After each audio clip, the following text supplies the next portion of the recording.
beer review. We've had a kind of a mixed bag recently. The last beer was obviously a good beer because I know it quite well. That was Tanglefoot. The two kind of beers kind of previously or two of the beers in the two previous reviews haven't been quite so good, and yeah, it's been a bit disappointing. So again, we should be onto a winner here because it's a beer that I know quite well, and it's Theakston's Old Peculier. Now, this is again one of my kind of go-to kind of regular session beers. I like to kind of mix and match, so I usually I like to mix Tanglefoot with Old Peculier, and what I will do is I will have a can of Tanglefoot first and then follow it with a can of Old Peculier and just kind of alternate between the two, usually finishing on an Old Peculier as the last one. So if I buy a 4-pack, then yeah, I can have 8 beers, and yeah, that's enough. Depending how things are and what time it is, I might have a little whiskey as a nightcap. So that's one of my kind of popular kind of sessions, and I like to kind of mix it up so I don't get kind of bored with the same flavour profiles and sick myself from them as well. So yes, now this is an unpasteurised and cold filtered beer. It's 5.6%. It's 440ml cans. Again, that annoys me. It should be a 500ml can. There's no real room for 440mls anymore. They had their day. Since basically having such Europe as an influence and everything else, 500ml has been more of the tradition, and yeah, I think it really should be that. So this is brewed in North Yorkshire. Is it North Yorkshire, isn't it? Yeah. Yeah, it's North Yorkshire, yes, it's Masham, yes. And I don't think there's any spiel on it, really. It's yeah,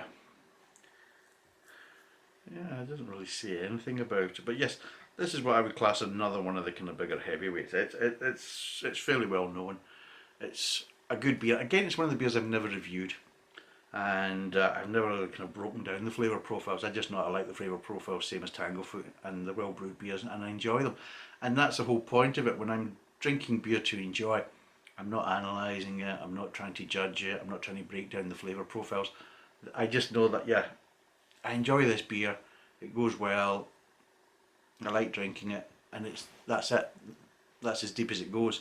So it'll be interesting to see, because what do I get when I really kind of obviously concentrate and break it down and really kind of analyse it. So let's crack this. Price wise, what's it like? It's roughly about £5.99 for 4 bottles. So what does that work out as? Not 4 bottles, 4 cans. 4 cans. Comes in a 4-pack and it's about £5.99. So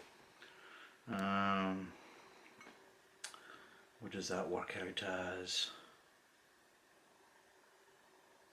Yeah, it's roughly about £1.50. Yeah, £1.50 a can. So it's a wee bit more expensive than, say, the likes of Tanglefoot. The Tanglefoot's roughly about £1.25 a can, just under. So this is just under £1.50. But you don't get quarter of a pence, but there you go. So yeah, let's pour it and see what it's like. And you can see it is darker. It's more, how would you call it? It's maybe more a ruby kind of colour. You can see it doesn't really give you much of a head, so it doesn't. And what does it smell of? Oh, okay, the sinuses. Yeah, I'm not really getting hops. I am getting malt, maybe a little bit of light caramel, and that's really it.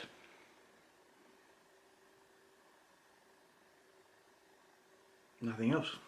And as you can see, it is a lively beer, but isn't really going to give you that much of a head.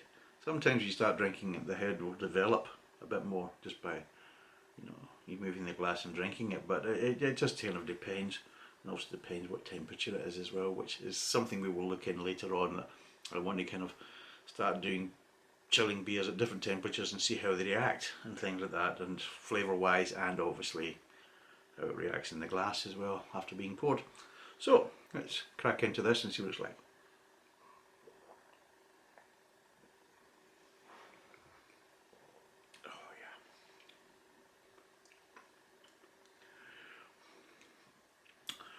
Right, there it's there. Boom.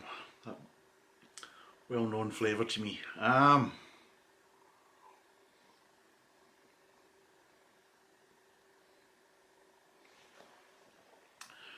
You're getting some nice light malty caramel to start with.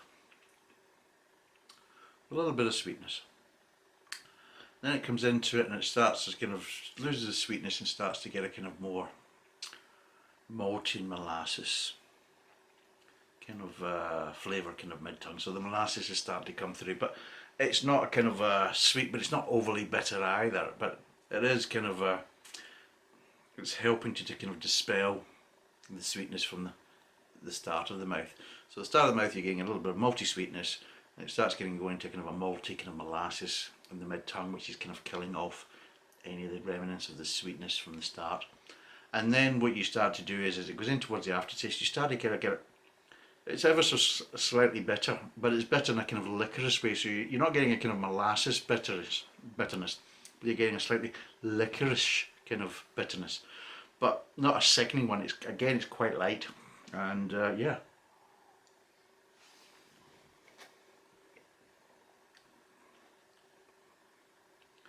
I always get kind of licorice toned with it.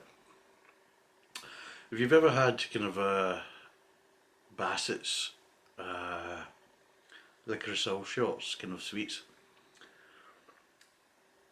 the licorice is nowhere near as strong as that, but it's a kind of a slimmer kind of licorice profile, but obviously a lot more delicate and a lot lighter and everything else. So it's even one of these type of ones that if you don't particularly like the licorice flavour, because again it's either love-hate within the kind of, with people. Some people love licorice, some people absolutely hate it.